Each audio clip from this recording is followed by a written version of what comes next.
सबसे पहले आपको दिखाते हैं ऐसी तस्वीरें जिनका जिक्र सरे रहा है। ये तस्वीरें सोशल मीडिया पर भी है और इनसे आपका बाखबर होना बेहद जरूरी है, क्योंकि चौराहे पर इन्हीं की चर्चा है और चर्चा होमगार्डों की भर्ती की भी है। देखिए,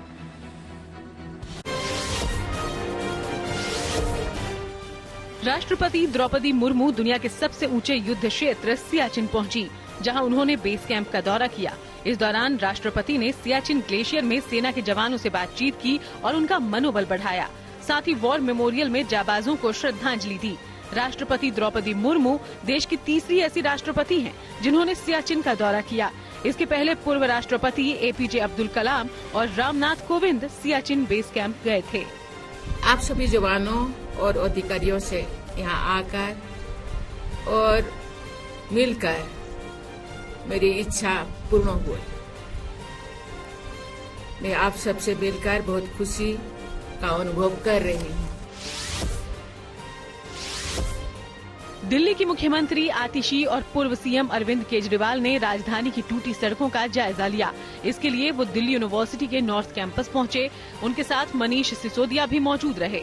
इस मौके पर दिल्ली जल बोर्ड की पाइपलाइन डालने से टूटी सड़क का निरीक्षण किया। साथ ही इस टूटी सड़क को ठीक करने के निर्देश दिए। अरविंद केजरीवाल ने कहा, अब वो बाहर आ गए हैं और जनता के सभी रुके हुए काम तेजी से पूरे करवाएंगे। मैं दिल्ली के लोगों को कहना चाहता हूँ कि मैं अब आ गया हूँ, वो चिंता ना करें। जितने रुके हुए काम थे वो दोबारा शुरू होंगे। जितनी उनकी समस्याएं हैं उन समस्याओं को ठीक किया जाएगा। बिहार में चल रही होमगार्ड्स की भर्ती की शारीरिक जांच चर्चा का विषय बन गई है। दरअसल आवेदकों ने साल 2006 में फॉर्म भरा था, लेकिन तब कानूनी मसलों और दूसरी वजहों से ये टेस्ट टलता रहा। अब 18 साल बाद ये जांच हो रही है, जिसको लेकर कई आवेदनकर्ताओं ने जमकर अभ्यास किया। लेकिन दिलचस्प बात ये रही कि इनमें से कई की उम्र 50 पार कर चुकी थी और कुछ तो दादा और नाना भी बन चुके थे। उम्र के इस पड़ाव में इनमें से कई दौड़ और दूसरे मापदंडों में अनफिट मिले, क्योंकि जब उन्होंने आवेदन किया था तब वो युवा थे और अब लगभग बुढ़ापे की ओर कदम बढ़ा चुके हैं। हम लोग कोशिश में लगे हैं, लेकिन अब जवानी जो सब कहाँ है कि जो है सो हम लोग उतना दौड़ पाएंगे। नहीं निकलेगा, दौड़ कहाँ से निकलेगा। हमसे 105 किलो आदमी वजन लेकर दौड़ पाएगा 2.5 मिनट में 800 मीटर। यूपी के मथुरा में भगवान राम की लीलाओं की शुरुआत हो गई है। इस दौरान सबसे पहले गणपति पूजा और रामलीला के मुकुट का पूजन हुआ। फिर वहां शोभा यात्रा निकाली गई। ये उत्सव 21 दिनों तक चलेगा। महाराष्ट्र के शिरडी में एक और भक्त ने साईं बाबा मंदिर में खास चीज भेंट की, जो चर्चा का विषय बन गई। दरअसल तेलंगाना की भक्त भाग्य लक्ष्मी ने वहां बेशकीमती सोने का मुकुट अर्पण किया। इस मुकुट में 258 ग्राम सोना लगा है। इस कीमत करीब 18 लाख रुपए आकी गई है। ये मुकुट नक्काशीदार बनाया गया है। हाल ही में दुबई के एक भक्त ने भी करीब 13 लाख का मुकुट अर्पित किया था। यूपी के बहराइच में वन विभाग के थर्मल ड्रोन में एक और भेड़िए का वीडियो कैद हुआ। कहा जा रहा है ये छठा आदमखोर भेड़िया है और ये भी उसी कछार में दिखा जहां पहले 5 भेड़िए पकड़े गए हैं। जिंदगी का सफर सुहाना हो, इसके लिए सावधान रहना जरूरी है। रोजमर्रा की आपाधापी में कुछ देर बैठकर सोचना समझना भी जरूरी है कि आपके आसपास क्या हो रहा है और जो कुछ हो रहा है उससे हमारी जिंदगी, हमारा परिवार कैसे प्रभावित हो सकता है। इसलिए हॉर्न बजाकर बाखबर करने वाली खबर जरूरी होती है। और आज की ये खबर क्वालिटी टेस्ट में फेल हुई दवाओं से जुड़ी हुई है। जब हम बीमार होते हैं या किसी बीमारी से परेशान होते हैं तो स्वस्थ होने के लिए अमूमन दवाएं लेते हैं, लेकिन क्या हमें यह पता होता है कि जो दवा हम ले रहे हैं वो क्वालिटी के हिसाब से ठीक है? क्योंकि कभी कभी ये शक होता है कि हम दवा तो ले रहे हैं, लेकिन ये फायदा क्यों नहीं कर रही है, या फिर बीमारी को ठीक होने में ज्यादा समय क्यों लग रहा है। एक रिपोर्ट से यह खुलासा हुआ है कि कुछ दवाएं हैं जो कि क्वालिटी टेस्ट में फेल हुई हैं, जिसमें बुखार की दवा पैरासिटामोल भी शामिल है। ऐसे में जरूरी है कि पैरासिटामोल समेत क्वालिटी टेस्ट में फेल हुई दवाओं को लेकर खुद भी सतर्क हो जाएं और दूसरों को भी सावधान करने के लिए हॉर्न बजाएं।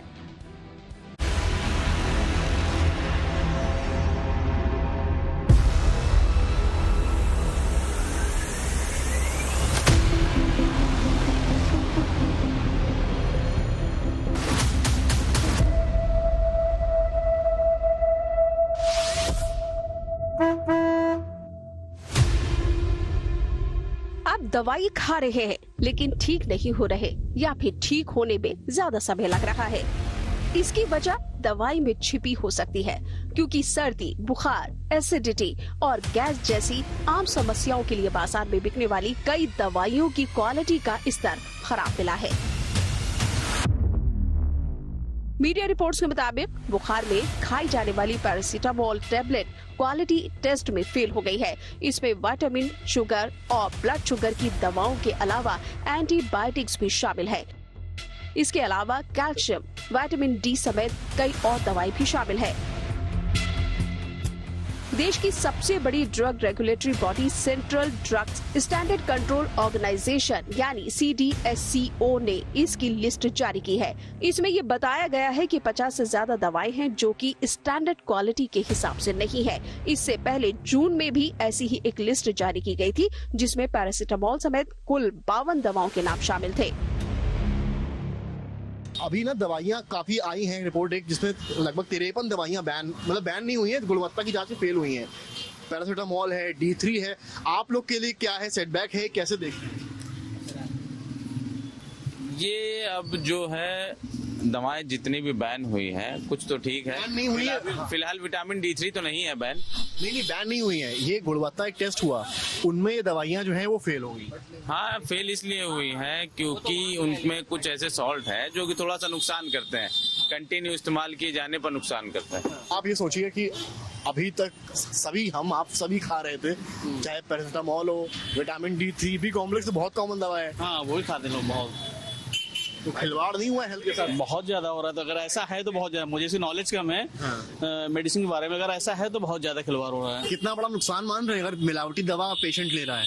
मुश्किल है सर, ऐसा हो नहीं सकता। अगर ले रहा है तो नुकसान क्या सर, पोटेंसी कम हो सकती है और क्या हो सकता है इसमें, क्या मिलावट है तो पता चले। पैरासीटामोल में क्या मिलावट करेंगे? आप लोग दवाई लेते हैं और बुखार में कौन सी दवा खाते हैं आप? ज्यादातर पैरासीटामोल या आजकल डोलो चल रही है। और गर्मी जब कमजोरी लगती है तब क्या खाते हैं? B complex. हाँ, बी कॉम्प्लेक्स खाते हैं। तो यही दोनों दवाइयाँ मिलावट उसमें आई हैं कि जिसमें गुणवत्ता में फेल हो गई हैं। अब ये तो मेडिकल स्टोर के ऊपर है, जो ये दे देंगे वही लेकर के चले जाते हैं भरोसे के ऊपर। बैन की गई दवाओं की लिस्ट में एंजाइटी में इस्तेमाल की जाने वाली क्लोनाजेपम टैबलेट, दर्द निवारक डिक्लोफेनिक, सांस की बीमारी के लिए इस्तेमाल होने वाली एम्ब्रोक्सोल, एंटी फंगल, फ्लोकोनाजोल और कुछ मल्टीविटामिन और कैल्शियम की गोलियां शामिल है।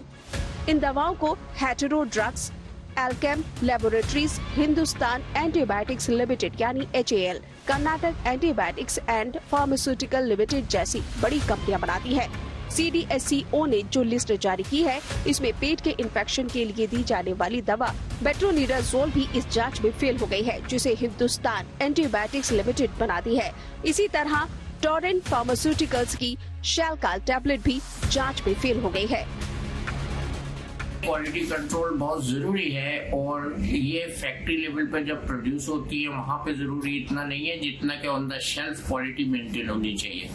नॉर्मली जब हम मेडिसिन को प्रोक्योर करते हैं, उनका रॉ मटेरियल प्रोक्योर करते हैं, उनको फैक्ट्री में बनाते हैं, उसमें ये देखा जाता है कि इंग्रेडिएंट्स अप्रोप्रिएट हो, उनकी क्वालिटी अच्छी हो, उनका रॉ मटेरियल अच्छा हो, उनका बेस अच्छा हो, उनके बनाने का टेम्परेचर बहुत कंट्रोल्ड हो, जिस टेम्परेचर पे वो दवाई अपनी मैक्सिमम एफिशिएंसी पे काम करती है। अगर ऐसा नहीं हो रहा है तो ये सब स्टैंडर्ड मेडिसिन है, ये ओवर द शेल्फ घटिया क्वालिटी में पहुंच रही है, इससे कोई फायदा नहीं होगा, इससे पूरा फायदा नहीं होगा। नुकसान तो खैर नहीं होगा, लेकिन ये गलत होगा और इसी से अगर एंटीबायोटिक्स होंगे तो एंटीबायोटिक रेजिस्टेंस वजूद में आता है। ये बहुत खतरनाक पहलू है। CDSCO ने 53 दवाओं का क्वालिटी टेस्ट किया था, लेकिन 48 दवाओं की ही सूची जारी की गई, क्योंकि 53 में से 5 दवाएं बनाने वाली कंपनियों ने कहा कि ये उनकी मेडिसिन नहीं है, बल्कि मार्केट में उनके नाम से नकली दवाएं बेची जा रही हैं। इसके बाद उन्हें लिस्ट से हटा दिया गया। केंद्रीय सरकार ने इसी साल अगस्त में 156 फिक्स्ड डोज कॉम्बिनेशन यानी FDC दवाओं पर पाबंदी लगा दी थी। ये दवाएं आमतौर पर बुखार और सर्दी के अलावा पेन किलर, मल्टीविटामिन और एंटीबायोटिक्स के रूप में इस्तेमाल की जा रही थी। सरकार ने कहा कि इनके इस्तेमाल से इंसानों को खतरा होने की आशंका है, इसीलिए देश भर में इन दवाओं के प्रोडक्शन, कंजम्पशन और डिस्ट्रीब्यूशन पर रोक जारी रहेगी। जिन दवाओं पर पाबंदी लगाई गई उनमें paracetamol injection, phenylephrine HCl, levocetirizine, phenyl propanolamine और कैमिलोफिन शामिल है।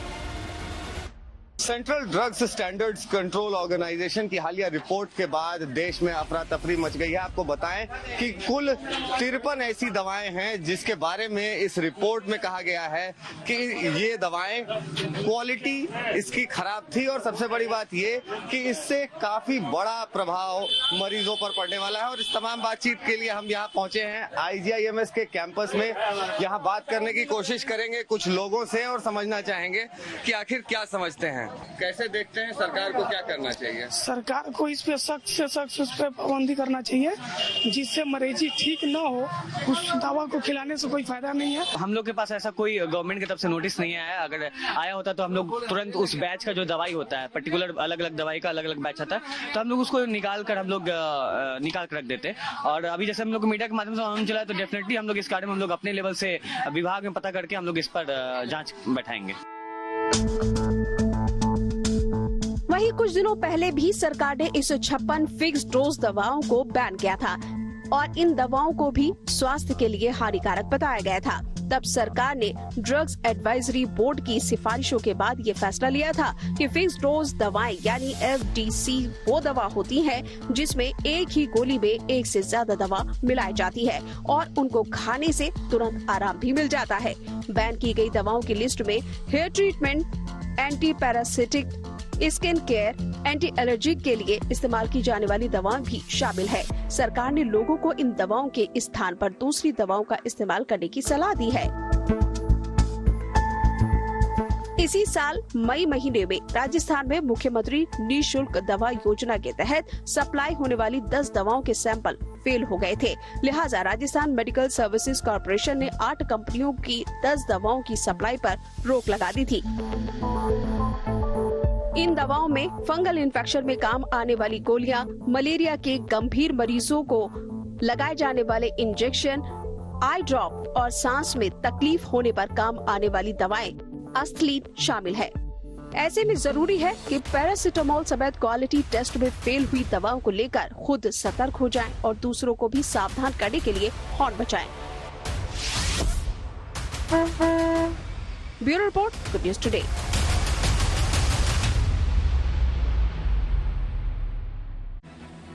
अमित शाह के जम्मू कश्मीर में 5 चुनावी रैलियां। ये सीधे आपको लिए चलते हैं न्यूज एक्सप्रेसवे पर, जहां देश भर की कुछ और जरूरी खबरें कर रही हैं आपका इंतजार।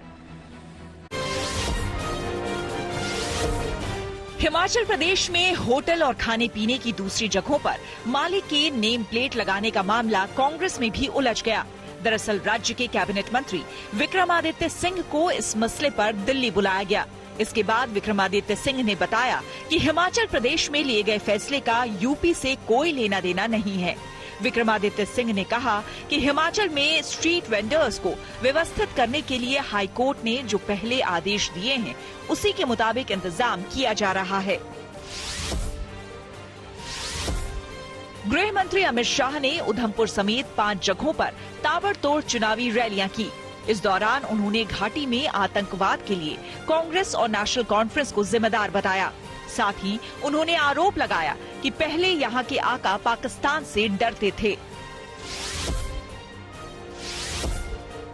सुप्रीम कोर्ट बार की तर्ज पर अब दिल्ली हाईकोर्ट बार एसोसिएशन के चुनाव में भी महिला वकीलों को 1/3 से ज्यादा सीटों पर आरक्षण मिलेगा।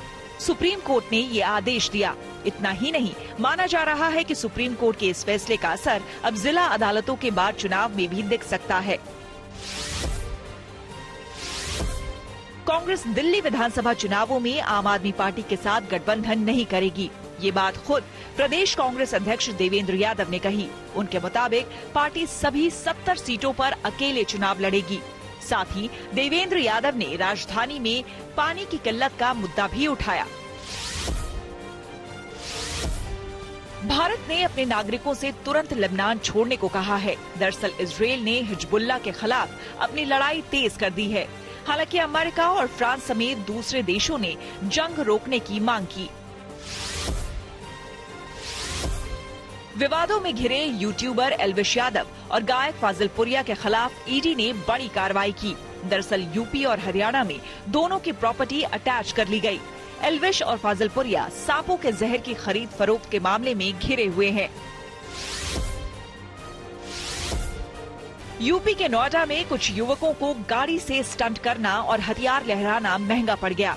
पुलिस ने गाड़ी का 26,000 रुपए का चालान काट दिया। साथ ही वो आरोपी युवकों की पहचान करने के प्रयास में जुटी हुई है ताकि उनके खिलाफ सख्त कार्रवाई की जा सके।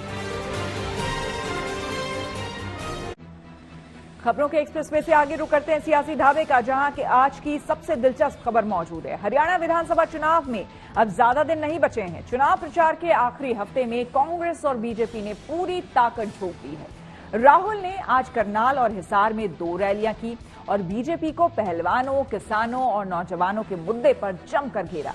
कांग्रेस के लिए राहत भरी बात यह है कि करनाल रैली में राहुल गांधी भूपेंद्र हुड्डा और कुमारी सैलजा को एक साथ मंच पर लेकर आए, जिससे कि हरियाणा के कांग्रेस नेताओं में एकजुटता का संदेश देने की कोशिश की गई। तो वहीं कल प्रधानमंत्री नरेंद्र मोदी ने गोहाना में कांग्रेस पर जमकर हमला किया था। उन्होंने कहा था कि कांग्रेस ने हरियाणा को बर्बाद किया है। कांग्रेस का शाही परिवार देश का सबसे भ्रष्ट परिवार है। सारी की सारी प्लानिंग 10-15 लोगों के लिए होती है। सारे के सारे एथलीट्स को खत्म कर दिया।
सबकी सरकार बनेगी, सबका सम्मान होगा।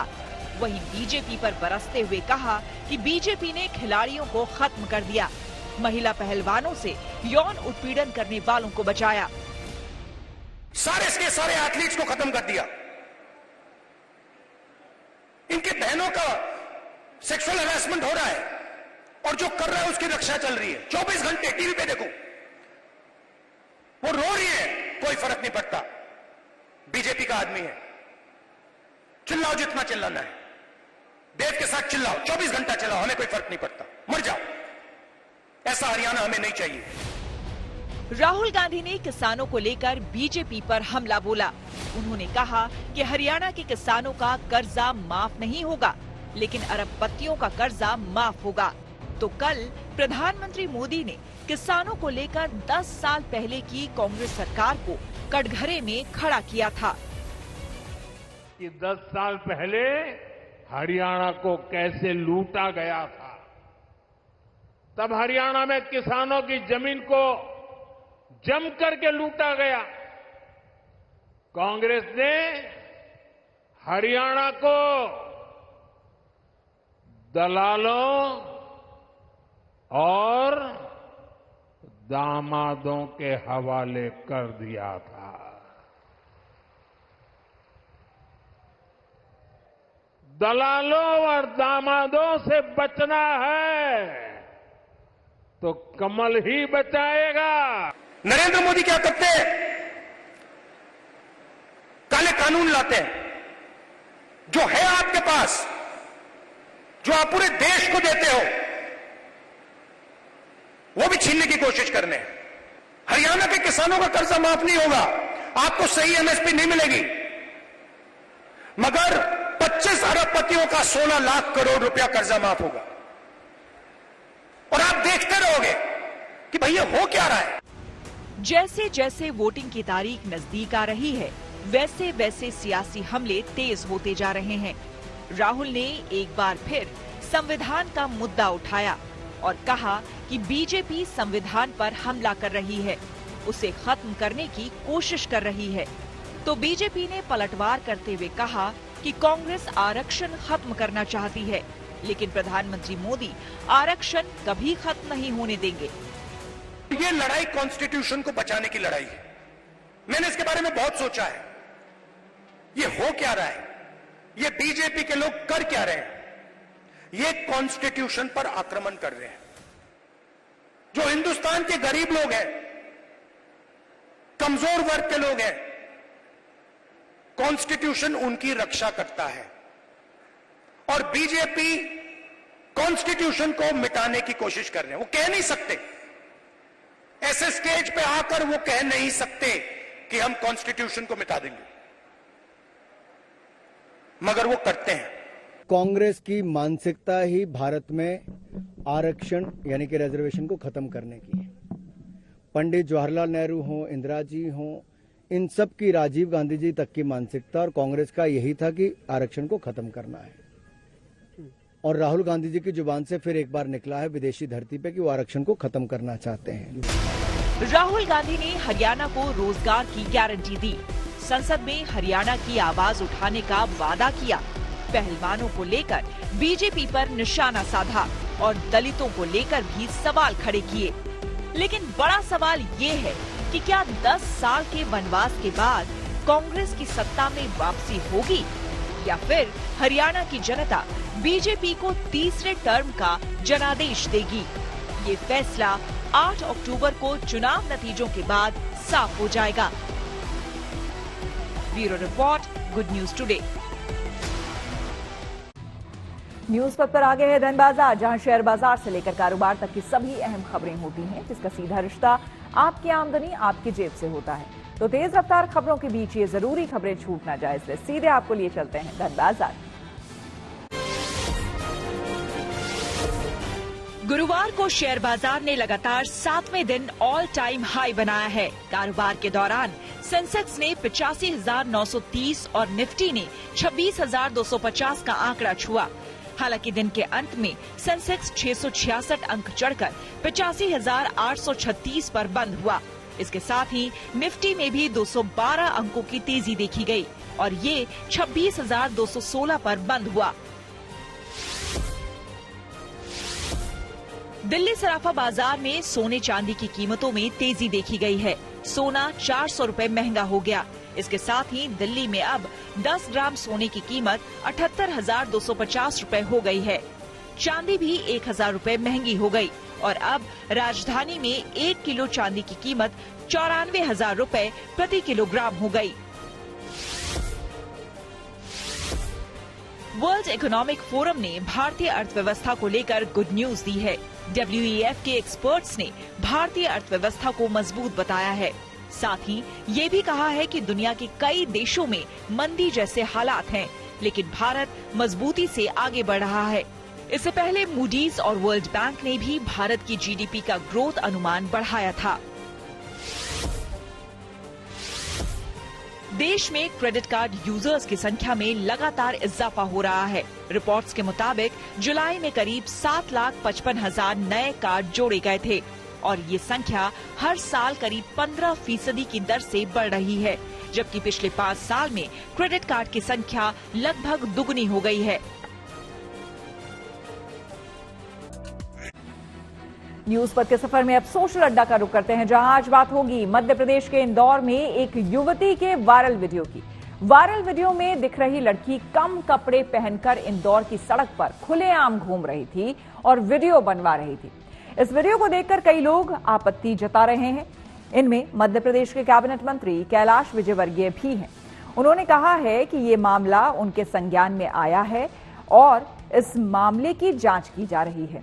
कैलाश विजयवर्गीय ने कहा कि हमारा देश एक स्वतंत्र देश है, जिसमें सभी को पहनने, खाने और पीने की छूट है, लेकिन ये मौलिक अधिकारों का दुरुपयोग है। इसलिए इसमें प्रशासन को कार्रवाई करनी चाहिए और समाज को ऐसे लोगों का बहिष्कार करना चाहिए। बताया जा रहा है कि इस लड़की ने कुछ दिनों पहले ये वीडियो शूट किया था। इसमें वो इंदौर के मेघदूत गार्डन और 56 दुकान घूमती नजर आ रही है। वो जहां से भी गुजर रही है, लोग उसको हैरान होकर देख रहे हैं। हालांकि वीडियो पर भारी बवाल होने के बाद युवती ने सोशल मीडिया पर एक वीडियो में माफी मांगते हुए कहा है कि उसे सार्वजनिक जगह पर इस तरह के कपड़े नहीं पहनने चाहिए थे। वो दोबारा ऐसा नहीं करेगी। मेरे पास भी अभी शिकायत आई है। इंदौर के कुछ महिला संगठन आज सक्रियता के साथ कमिश्नर साहब को, पुलिस कमिश्नर को ज्ञापन देने वाले हैं। और मुझे लगता है कि इंदौर एक सांस्कृतिक शहर है, यहाँ इस प्रकार की अभद्रता नहीं होना चाहिए। ये बात सही है कि हमारे भारत के संविधान में लोगों को रहने की, खाने की, पीने की छूट है, पर ऐसी छूट जो दूसरे समाज को प्रभावित कर सके, मैं समझता हूँ कि ये दुरुपयोग है, फंडामेंटल। इंदौर के वायरल वीडियो को लेकर हमने इंदौर के ही कुछ लोगों से बात की और उनकी राय जानी। सुनिए क्या कहना है उनका। कि जो ये इंदौर जो महाल्या की पावन नगरी एक सांस्कृतिक विरासत के तौर पे मानी जाती है, देश या विदेश में कहीं भी। और अगर आपको व्यक्तिगत प्रतिष्ठा प्राप्त करना है तो इस तरह की अश्लील हरकत करना कहीं ना कहीं शहर की छवि धूमिल करने के हिसाब से गलत है। आपको अगर प्रतिष्ठा प्राप्त करना है तो आप अपने अन्य तरीके से जो है अपने टैलेंट को उभार करके अपना जो है प्रतिष्ठा को अचीव कर सकते हैं, लेकिन ये तरीका जो है कहीं ना कहीं शहर और व्यक्तिगत मेरे हिसाब से गलत है।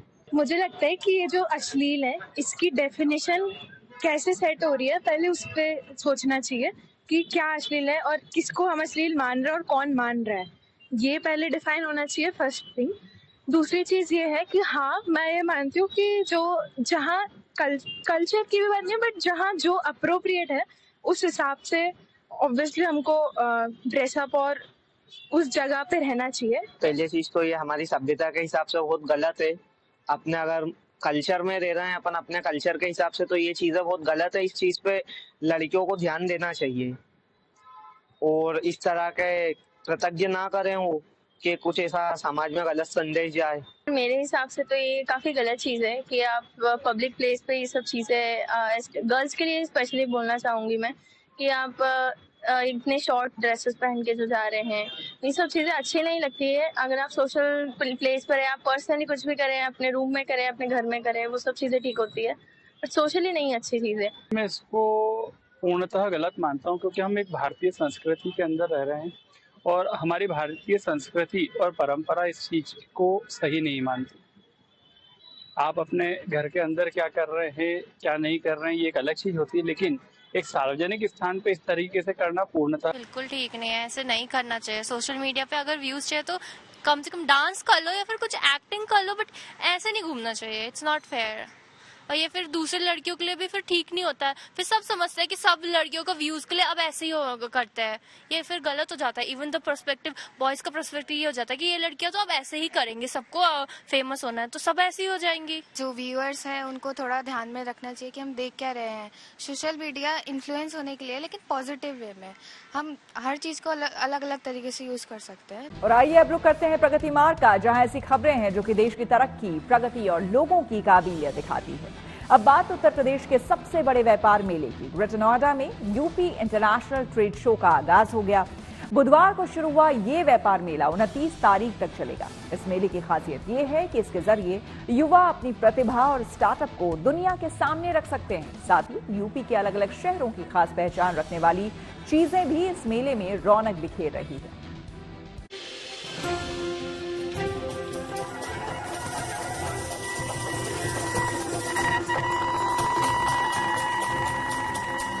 झमाझम गीत संगीत और लोक नृत्य के साथ ग्रेटर नोएडा में दूसरी यूपी इंटरनेशनल ट्रेड शो की शुरुआत हो गई। शुभारंभ उपराष्ट्रपति जगदीप धनखड़ ने मंगल दीप जलाकर किया। इस मौके पर यूपी के मुख्यमंत्री योगी आदित्यनाथ भी मौजूद रहे।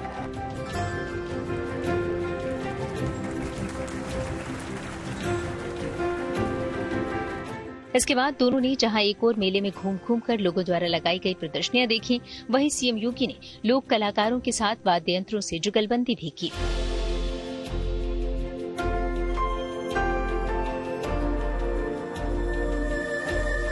यूपी इंटरनेशनल ट्रेड शो में राज्य के लगभग हर जिले से लोग अपना प्रोडक्ट लेकर पहुंचे हैं।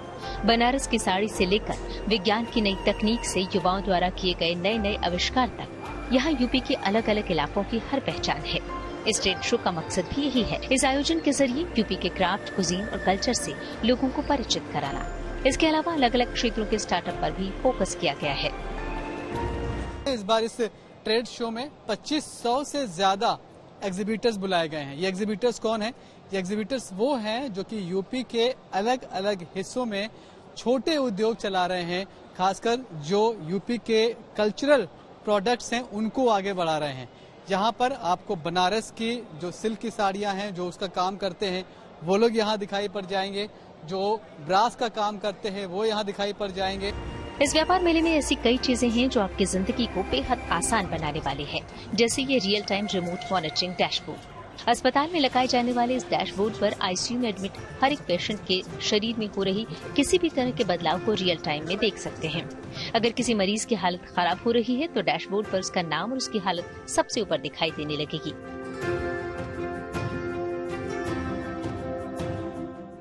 Real time remote monitoring dashboard है, पेशेंट मॉनिटरिंग डैशबोर्ड और स्मार्ट एनालिटिक्स है इसके अंदर। इसमें क्या है कि जितने भी आईसीयू के इक्विपमेंट्स हैं वो इस सॉफ्टवेयर से अटैच्ड हैं और जहां भी पेशेंट लेटा हुआ है उसको हम मशीन लर्निंग और आर्टिफिशियल इंटेलिजेंस इसके थ्रू इसको पूरा मॉनिटर किया गया है।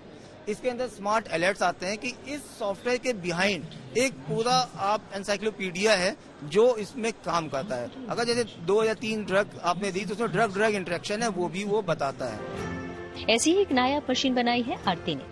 दावा है कि ये मशीन टेक्सटाइल इंडस्ट्री से निकलने वाले कलरफुल वाटर को कलरलेस बना देगी।